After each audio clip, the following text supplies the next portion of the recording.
Bismillahirrahmanirrahim. Assalamualaikum warahmatullahi wabarakatuh. Kami dari kelompok 8 akan mempresentasikan mengenai pertumbuhan dan perkembangan kerajaan Islam. Di sini saya didampingi oleh teman saya yaitu Intan Zaskia Setiawati.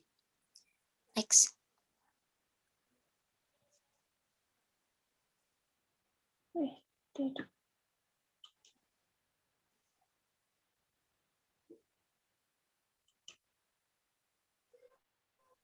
Next, Teh. A. Pendidikan Islam pada masa permulaan.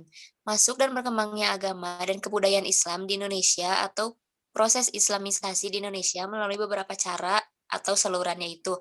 Satu, perdagangan. Sejak abad ke-7 Masehi, para pedagang Islam dari Arab, Persia, dan juga India telah ikut ambil bagian dalam kegiatan perdagangan di Indonesia. Hal ini menimbulkan jalinan hubungan perdagangan antara masyarakat dan para pedagang Islam. Di samping berdagang, para pedagang Islam dapat menyampaikan dan mengajarkan agama dan budaya Islam kepada orang orang lain, termasuk masyarakat Indonesia. Politik setelah tersosialisasinya agama Islam, maka kepentingan politik dilaksanakan melalui perluasan wilayah kerajaan yang diikuti pula dengan penyebaran agama Islam. Next. 2. Tasawuf. Para ahli tasawuf hidup dalam kesederhanaan. Mereka selalu berusaha untuk menghayati kehidupan masyarakatnya dan hidup bersama-sama di tengah-tengah masyarakatnya. Para ahli tasawuf ini biasanya memiliki keahlian yang dapat membantu kehidupan masyarakat. Di antaranya, ahli menyembuhkan penyakit dan lain-lain. Mereka juga aktif menyebarkan dan mengajarkan agama Islam. Penyebaran agama Islam yang mereka lakukan disesuaikan dengan kondisi alam pikiran dan budaya masyarakat pada saat itu, sehingga ajaran-ajaran Islam dengan mudah dapat diterima oleh masyarakat. Ahli tasawuf yang memberikan ajaran agama Islam yang disesuaikan dengan alam pikiran masyarakat setempat antara lain Hamzah Fansuri di Aceh dan Sunan Panggung di Jawa. Pada tahap awal pendidikan Islam berlangsung secara informal, yakni melalui interaksi interpersonal yang berlangsung dalam berbagai kesempatan. Para mubalik banyak memberikan contoh teladan dalam sikap hidup mereka sehari-hari. Para mubalik itu menunjukkan akhlakul karimah sehingga masyarakat didatangi menjadi tertarik untuk memeluk agama Islam dan mencontoh perilaku mereka. Beberapa faktor yang mempermudah perkembangan Islam di Indonesia antara lain sebagai berikut. Next. 1. Dalam ajaran agama Islam tidak dikenal adanya perbedaan golongan dalam masyarakat. Masyarakat mempunyai kedudukan yang sama sebagai hamba Allah. Walaupun demikian, ajaran agama Islam kurang meresap di kalangan istana. Hal ini dibuktikan dengan masih adanya praktek-praktek feodalisme, khususnya di lingkungan Kratin Jawa. 2. Agama Islam sangat Agama Islam cocok dengan jiwa pedagang. Dengan memeluk Islam, maka hubungan di antara para pedagang semakin bertambah erat, sesuai dengan ajaran Islam yang menyatakan bahwa setiap orang itu bersaudara. 3. Sifat bangsa Indonesia yang ramah tamah memberi peluang untuk bergaul lebih erat dengan bangsa lain. Dengan pendekatan yang tepat, maka bangsa Indonesia dengan mudah dapat menerima ajaran agama Islam. 4. Islam dikembangkan dengan cara damai. Pendekatan secara damai akan lebih berhasil dibandingkan secara paksa dan kekerasan. Next.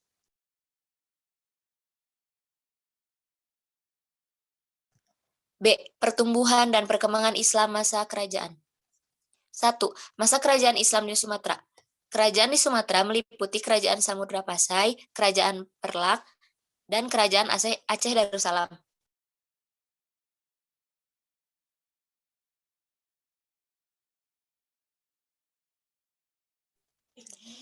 Ketiga kerajaan tersebut berada di Aceh, daerah paling ujung dari Sumatera.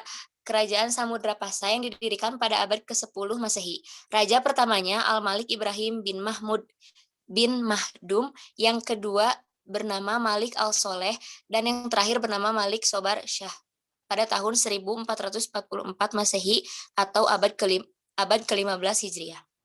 1. Pada tahun 1345 Masehi, Ibnu Battuta dari Maroko mengelilingi dunia dan singgah di kerajaan pada Pasai pada zaman Al-Malik akhir. Raja yang sangat terkenal sangat alim dan ilmu agama dan bermazhab Syafi'i, mengadakan perjanjian sampai waktu asar serta fasih berbahasa Arab. Cara hidupnya sederhana. Next. 2. Pada abad ke-14 Masehi merupakan zaman kejayaan Kerajaan Samudra Pasai, sehingga pada waktu itu pendidikan juga tentu mendapat tempat atau perhatian tersendiri. Kerajaan Islam yang kedua di Indonesia adalah Perlak di Aceh. Rajanya bernama Sultan Alauddin pada tahun 1161 sampai 1186 Hijriah atau abad ke-12 Masehi. Antara pas antara Pase dengan Perlak terjalin kerjasama yang baik sehingga seorang Raja Pase kawin dengan putri Raja Perlak. Berita perjalanan Marco Polo, seorang berkebangsaan Italia pengeliling dunia, pernah singgah di Perlak pada tahun 1292 Masehi. Dia menerangkan bahwa ibu kota Perlak ramai dikunjungi pedagang Islam dari Timur Tengah, Parsi, dan India yang sekaligus melakukan tugas-tugas dakwah. Rajanya yang keenam bernama Sultan Mahdum Alauddin Muhammad Amin adalah seorang ulama yang mendirikan perguruan tinggi Islam. Suatu lembaga majelis taklim tinggi dihadiri khusus oleh para murid yang sudah alim. Lembaga tersebut mengajarkan dan membaca kitab-kitab agama yang berbobot pengetahuan tinggi, misalnya kitab karangan Imam Syafi'i dan lain-lain. Next.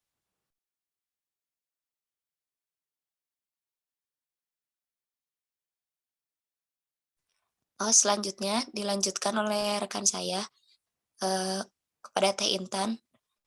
Waktu dan layar dipersilakan.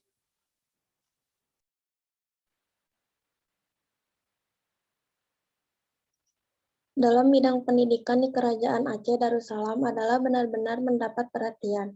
Pada saat itu terdapat lembaga-lembaga negara yang bertugas dalam bidang pendidikan dan ilmu pengetahuan. Di antaranya, Balai Seutia Hukama merupakan lembaga ilmu pengetahuan tempat berkumpulnya para ulama, ahli pikir dan cendekiawan untuk membahas dan mengembangkan ilmu pengetahuan. Balai Seutia Ulama merupakan jawaban pendidikan yang bertugas mengurus masalah-masalah pendidikan dan pengajaran.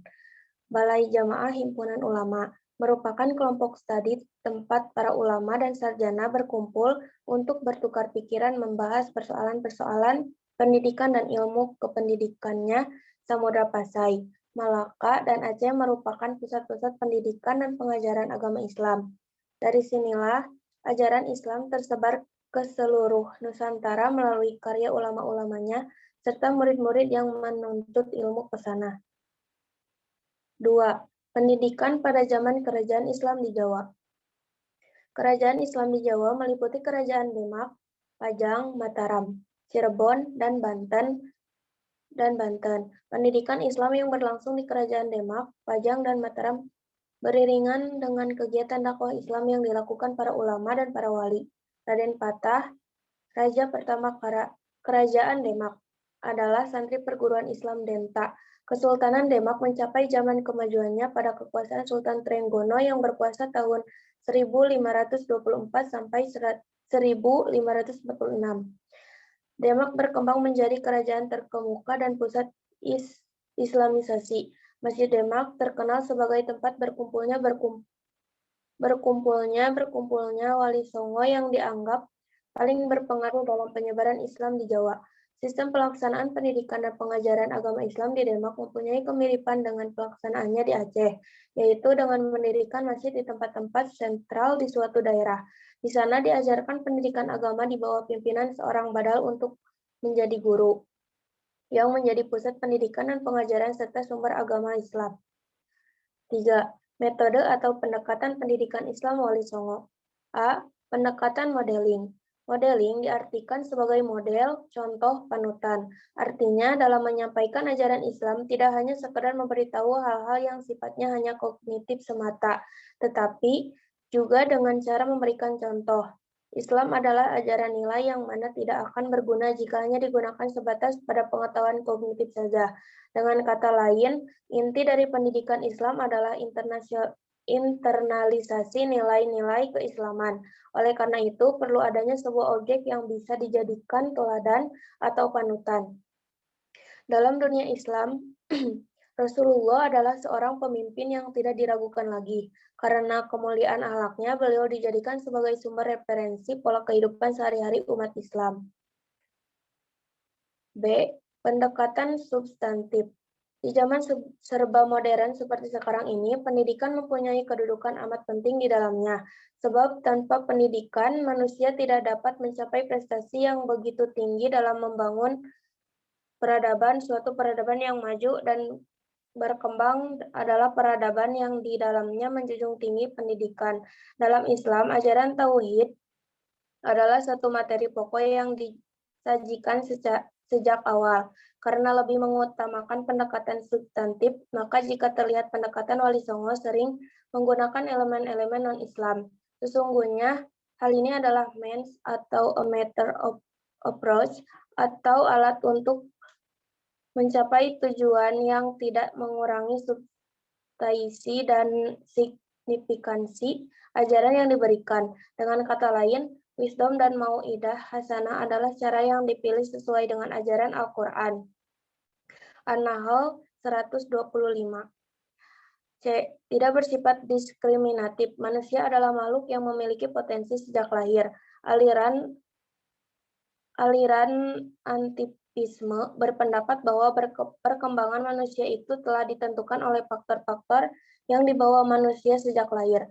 Pembawaan yang telah terdapat pada waktu dilahirkan itulah yang menentukan hasil perkembangannya. D. Understandable and applicable. Maksudnya adalah mudah dipahami dan dilaksanakan konsep pendidikan yang tidak muluk-muluk dan cara penyampaian yang sederhana, namun mengena lebih mudah untuk ditangkap oleh masyarakat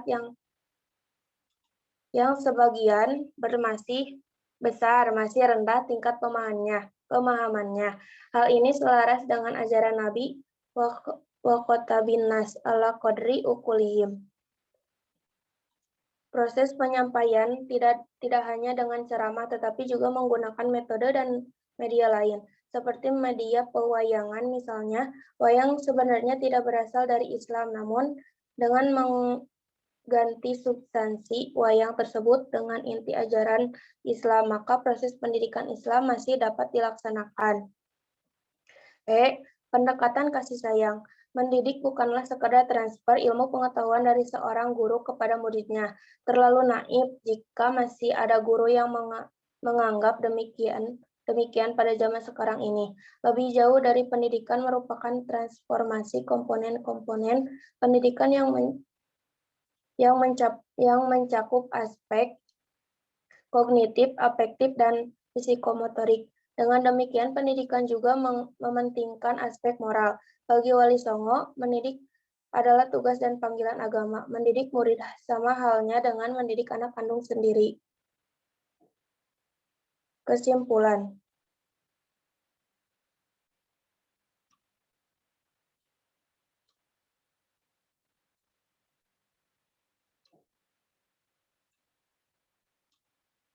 Masuk dan berkembangnya agama dan kebudayaan Islam di Indonesia atau proses Islamisasi di Indonesia melalui beberapa cara atau saluran, yaitu perdagangan, tasawuf, pertumbuhan, dan perkembangan Islam masa kerajaan. 1. Masa kerajaan Islam di Sumatera. Kerajaan di Sumatera meliputi Kerajaan Samudra Pasai, Kerajaan Perlak, dan Kerajaan Aceh Darussalam. Ketiga, kerajaan tersebut berada di Aceh, daerah paling ujung dari Sumatera. 2. Pendidikan pada zaman kerajaan Islam di Jawa. Kerajaan Islam di Jawa meliputi Kerajaan Demak, Pajang, Mataram, Cirebon, dan Banten. Pendidikan Islam yang berlangsung di Kerajaan Demak, Pajang, dan Mataram beriringan dengan kegiatan dakwah Islam yang dilakukan para ulama dan para wali. Raden Patah, Raja pertama Kerajaan Demak, adalah santri perguruan Islam Denta. 3. Metode atau pendekatan pendidikan Islam Wali Songo. Ada beberapa jenis pendekatan pendidikan yang dilakukan Wali Songo dalam mengajarkan agama Islam, yaitu modeling, substantif, tidak diskriminatif, understandable, and applicable, dan pendekatan kasih sayang.